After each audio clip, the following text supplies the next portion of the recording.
Antes de que existieran mapas. Antes de que la historia tuviera testigos. La Tierra ya estaba construyendo cosas que no sabemos explicar. No templos. No ciudades. Sino estructuras. Lugares que no llevan firmas humanas, pero tampoco se comportan como simples accidentes de la naturaleza. Formaciones que desafían la erosión, el tiempo y la lógica. Espacios donde la geometría aparece sin arquitectos y la precisión surge sin planos. En el primer video vimos 3 lugares que no encajan con la historia oficial.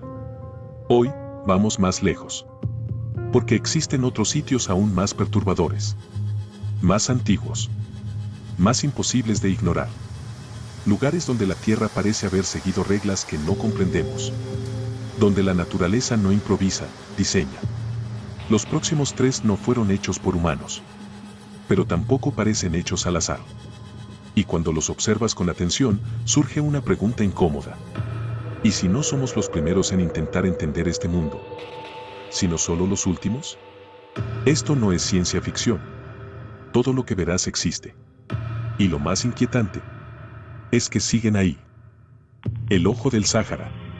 Estructura de Richat, Mauritania. Hay un punto en el desierto del Sáhara que no puede verse desde el suelo. No importa cuánto camines. No importa cuántos kilómetros recorras. Desde abajo, no existe. Pero cuando la humanidad salió del planeta por primera vez y miró hacia atrás, lo vio. Un círculo perfecto. Gigantesco. Imposible de ignorar. Lo llamaron el Ojo del Sáhara. También se conoce como la estructura de Richat y mide más de 40 kilómetros de diámetro. Es tan grande que solo puede apreciarse desde el espacio. Los astronautas lo usaron durante décadas como punto de referencia para orientarse en órbita. Pero nadie pudo explicar qué es. No es un cráter de impacto. No es un volcán. No es una formación común. Es una serie de anillos concéntricos perfectamente definidos, uno dentro de otro, como si alguien hubiera marcado el desierto con una herramienta colosal. Cada anillo tiene un material distinto, una edad distinta, una resistencia distinta a la erosión. Y ahí aparece el primer problema. La naturaleza no suele crear círculos perfectos a esa escala. Y mucho menos, círculos repetidos. Los impactos de meteoritos dejan bordes irregulares. Los volcanes colapsan de forma caótica. La erosión destruye la simetría con el tiempo. Aquí no. Aquí la simetría permanece. Durante años, los científicos pensaron que era un cráter. Luego descartaron esa idea, no hay señales de impacto, no hay minerales asociados a colisiones cósmicas. Entonces propusieron que era una cúpula geológica erosionada con el tiempo. Pero esa explicación tampoco encaja del todo. Porque el patrón es demasiado limpio. Demasiado centrado. Demasiado intencional. El Ojo del Sáhara no está deformado por las placas tectónicas cercanas. No fue destruido por la arena, ni borrado por el viento. Sus anillos siguen ahí, visibles, marcados como capas de una cebolla gigante. Y cada capa cuenta una historia diferente. Algunas son más antiguas que otras. Algunas deberían haber desaparecido primero. Pero no lo hicieron. Es como si la erosión hubiera seguido un orden específico. Como si algo hubiera decidido qué capas debían permanecer visibles. Desde el aire, la sensación es inquietante. No parece una montaña ni un valle. Parece una estructura. Un símbolo. Una señal. Un ojo mirando al cielo. Y entonces surge una teoría que incomoda incluso a los científicos más prudentes. ¿Y si no es solo una formación geológica? ¿Y si es una marca? Algunos investigadores independientes han señalado que el Ojo del Sáhara se encuentra exactamente donde antiguas fuentes describen una ciudad perdida, la Atlántida. Platón habló de una ciudad circular, con anillos de tierra y agua concéntricos, ubicada más allá de las columnas de Hércules. Durante siglos se asumió que era una metáfora. Un mito. Pero la descripción coincide demasiado bien. Una estructura circular. Anillos concéntricos. Dimensiones colosales. Ubicación en África Occidental. Demasiadas coincidencias. La ciencia oficial rechaza esta idea. Dice que no hay restos urbanos, que no hay ruinas visibles. Pero eso supone algo clave, que una civilización avanzada necesariamente usaría materiales que sobreviven miles de años. ¿Y si no fue así? ¿Y si lo que quedó no fueron edificios, sino la huella? El ojo del Sáhara parece más una base que una ciudad, más una plataforma que un asentamiento, como si algo hubiera estado ahí y luego hubiera desaparecido. Y aquí aparece un detalle aún más perturbador. Las capas geológicas del ojo del Sáhara muestran signos de haber sido expuestas de forma no uniforme, como si algo hubiera retirado material desde el centro hacia afuera. No es un colapso. No es una explosión. Es una revelación progresiva. Como si el desierto hubiera ido quitando capas, sin borrar el diseño. Además, la estructura se alinea con antiguos patrones de drenaje que sugieren que, en algún momento remoto, la zona tuvo grandes cantidades de agua. No un oasis. Un sistema. Un entorno capaz de sostener vida avanzada. Hoy, solo hay arena. Pero el ojo sigue ahí. Mirando. Silencioso. Esperando. Los astronautas lo reconocen de inmediato. No necesitan mapas. No necesitan coordenadas. Es demasiado evidente. Demasiado distinto al resto del planeta. Y eso nos lleva a una reflexión inquietante. Si una estructura así existe, si puede verse desde el espacio, si no puede explicarse completamente, entonces, ¿para quién fue hecha visible? El ojo del Sáhara no parece diseñado para quien camina sobre la Tierra. Parece diseñado para quien la observa desde arriba, como un marcador, como una firma, como un mensaje. Tal vez no somos la primera civilización que miró el planeta desde lejos. Tal vez no somos los primeros en dejar señales. Y tal vez, el ojo del Sáhara no es solo una curiosidad geológica. Tal vez es un recordatorio de que hubo algo antes, de que algo miró este mundo y decidió marcarlo. Segundo lugar, el monumento de Yonaguni, Japón. Hay estructuras que desconciertan por su tamaño, otras por su antigüedad y algunas por su forma. Pero existe un lugar que desconcierta por todo al mismo tiempo. No está en la superficie. No se alza hacia el cielo. No se deja ver fácilmente. Está bajo el agua. Frente a la costa de la isla de Yonaguni, en el extremo sur de Japón, yace una de las formaciones más polémicas jamás descubiertas por el ser humano. Una estructura sumergida que parece desafiar no solo a la historia, sino a la lógica misma de lo que consideramos posible. La llaman simplemente el monumento de Yonaguni. Fue descubierto en 1986, casi por accidente, por un buzo local que buscaba nuevos puntos para observar tiburones martillo. En lugar de eso, encontró algo que no tenía nombre. Una plataforma gigantesca. Escalonada. Con ángulos rectos. Con paredes lisas. Con cortes que parecen hechos por herramientas. Algo que no debería existir bajo el océano. Cuando las primeras imágenes salieron a la luz, la reacción fue inmediata, incredulidad. No parecía una formación natural. Tampoco parecía una ruina tradicional. Era algo distinto. Una estructura de piedra maciza, tallada directamente en la roca madre, con dimensiones colosales. El bloque principal mide más de 150 metros de largo, con terrazas que descienden como una pirámide invertida. Hay escaleras. Hay plataformas. Hay bordes perfectamente definidos. Y hay ángulos de 90 grados. La naturaleza rara vez trabaja con precisión matemática. La erosión rompe, desgasta, redondea. Aquí no. Aquí las líneas son rectas. Las superficies son planas. Los escalones son uniformes. Demasiado uniformes. Los geólogos que defienden el origen natural afirman que se trata de una formación de arenisca fracturada por procesos tectónicos. Dicen que las rocas pueden romperse en líneas rectas, que el mar puede acentuar las formas, que el ojo humano busca patrones donde no los hay. Pero esa explicación empieza a fallar cuando se observan los detalles. Porque Yonaguni no es solo una roca con formas curiosas. Es un conjunto. Alrededor de la estructura principal hay otras formaciones menores, plataformas secundarias, columnas aisladas, bloques alineados, pasajes estrechos. Todo parece formar parte de un complejo mayor. Y luego están las marcas.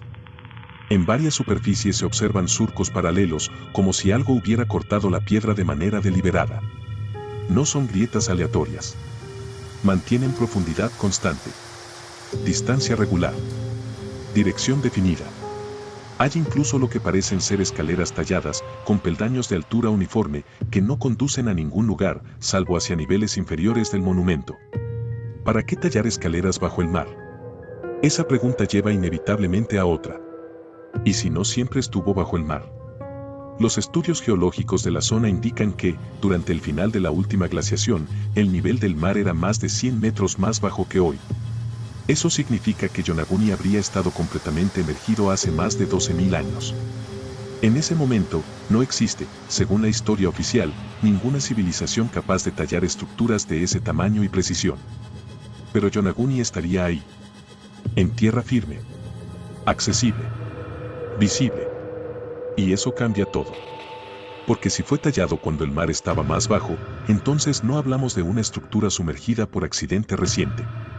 Hablamos de algo que fue construido, o modificado, antes del inicio de la historia conocida, antes de Egipto. Antes de Sumeria.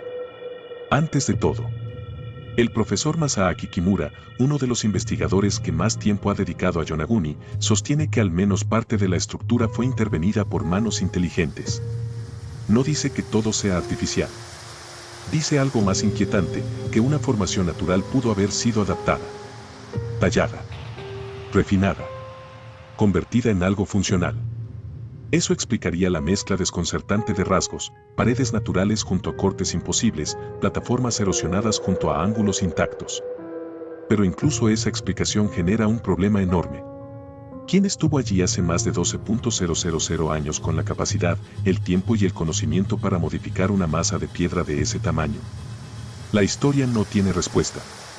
Las leyendas, sí.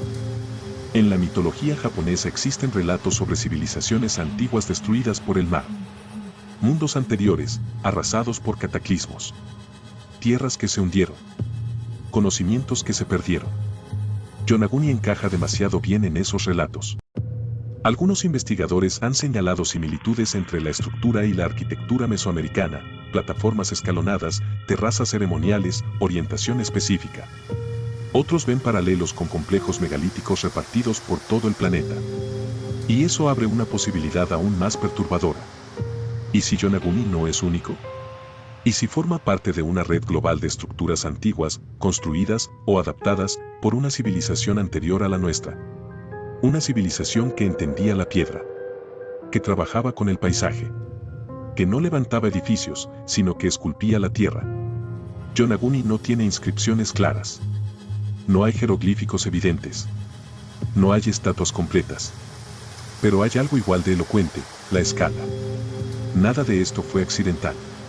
Tallarlo habría requerido planificación. Eliminar millones de toneladas de roca. Seguir un diseño previo.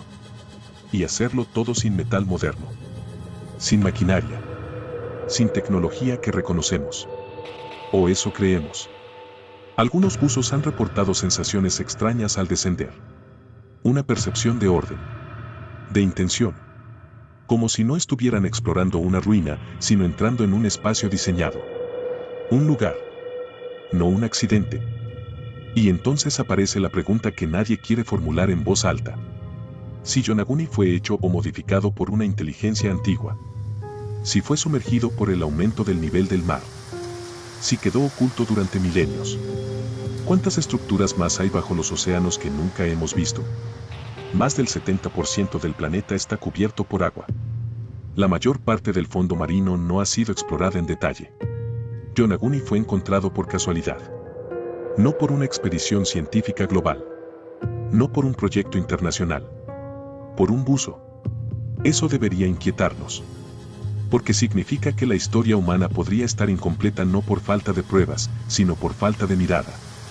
Yonaguni sigue ahí. Silencioso. Sumergido. Ni confirmado como artificial. Ni descartado como natural. Suspendido en un limbo incómodo. Como si el pasado se negara a encajar en nuestro relato. Tal vez no estamos listos para aceptar que la historia no comenzó donde creemos.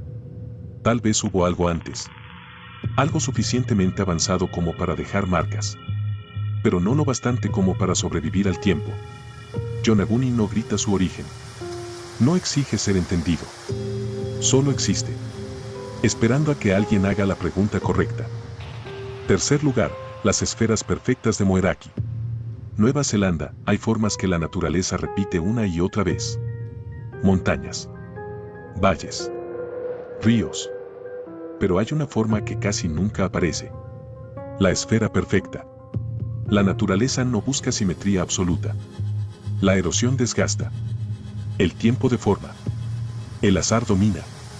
Por eso, cuando aparecen esferas casi matemáticamente perfectas, algo en nuestro cerebro se detiene. Porque esa forma no parece natural.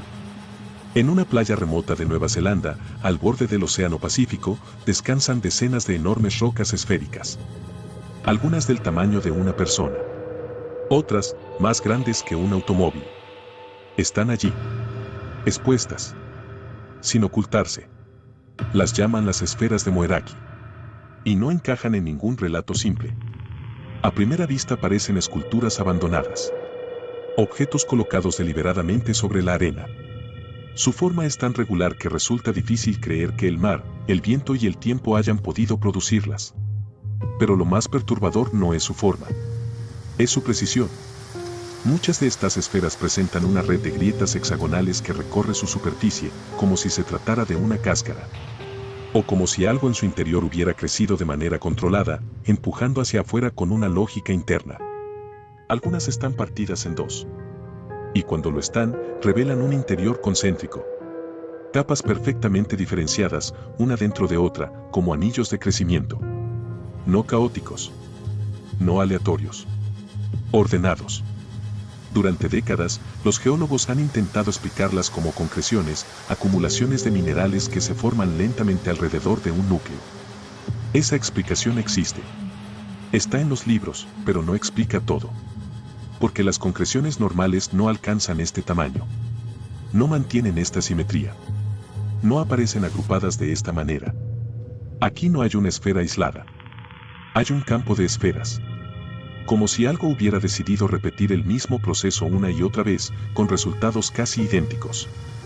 Y eso despierta una pregunta incómoda. ¿Por qué aquí? Las esferas de Moeraki no están distribuidas por todo el mundo de forma homogénea. Aparecen en puntos específicos del planeta. Nueva Zelanda, Costa Rica, Kazajistán, Rusia. Siempre en grupos.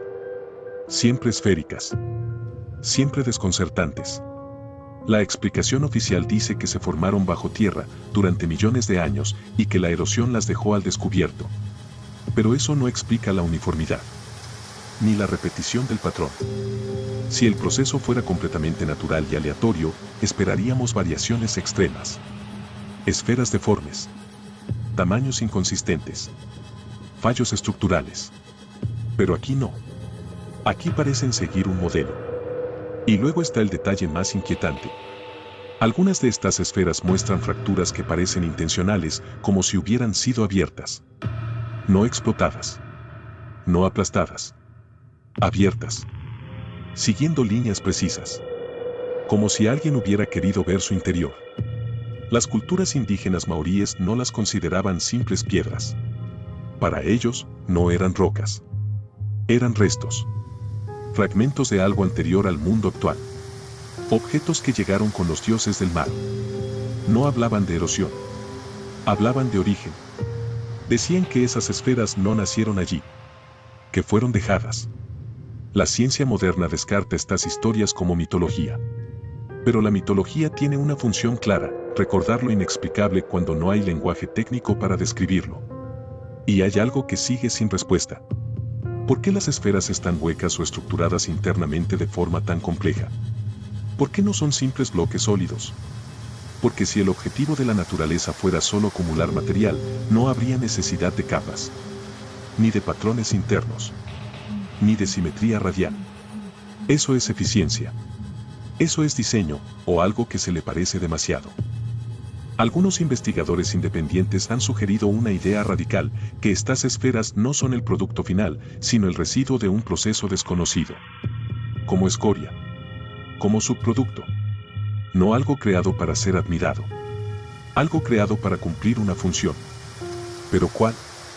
No almacenan energía conocida. No contienen materiales artificiales detectables. No emiten radiación anómala. Y aún así, no encajan. Las esferas de Moeraki parecen más antiguas que cualquier cultura humana local. Estaban allí antes de que alguien pudiera darles un nombre, antes de que hubiera ojos para observarlas. Y eso las vuelve inquietantes.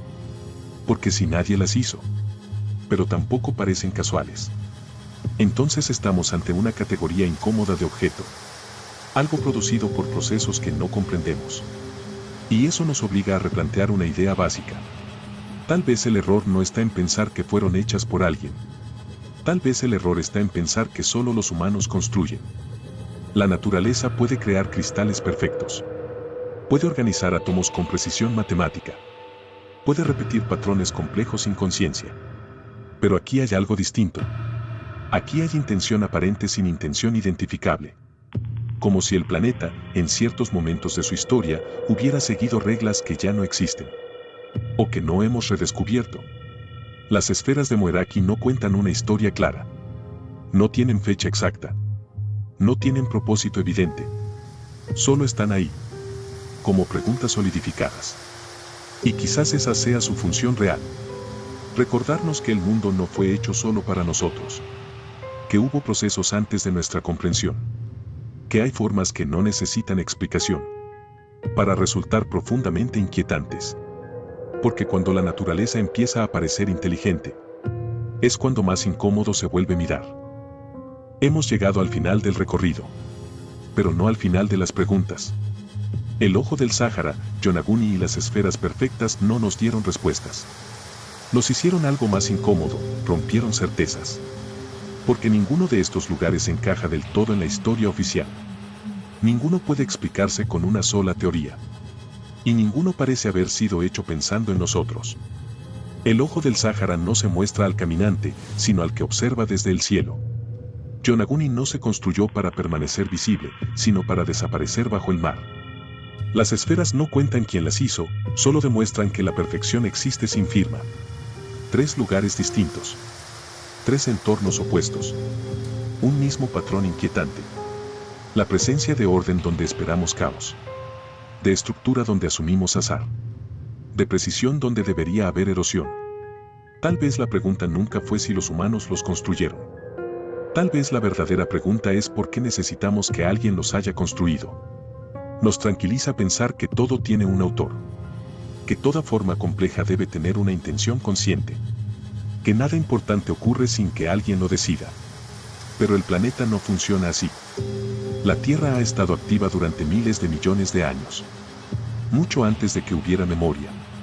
Mucho antes de que hubiera testigos. Y en ese tiempo, ocurrieron procesos que no comprendemos del todo. Procesos capaces de dejar marcas. Estructuras. Firmas sin nombre. Tal vez estos lugares no sean restos de civilizaciones perdidas. Ni pruebas de arquitectos imposibles. Tal vez sean algo más perturbador. Tal vez son recordatorios. De que la historia humana es solo un capítulo. De que no todo fue hecho para ser entendido. De que el mundo no necesita explicarse para existir. Estos lugares siguen ahí. No escondidos. No borrados. Esperando. No a que los resolvamos. Sino a que aceptemos que no todo tiene respuesta. Y cuando dejamos de buscar explicaciones cómodas, ocurre algo extraño. Empezamos a mirar el mundo con otros ojos. No como dueños. No como creadores. Sino como observadores tardíos.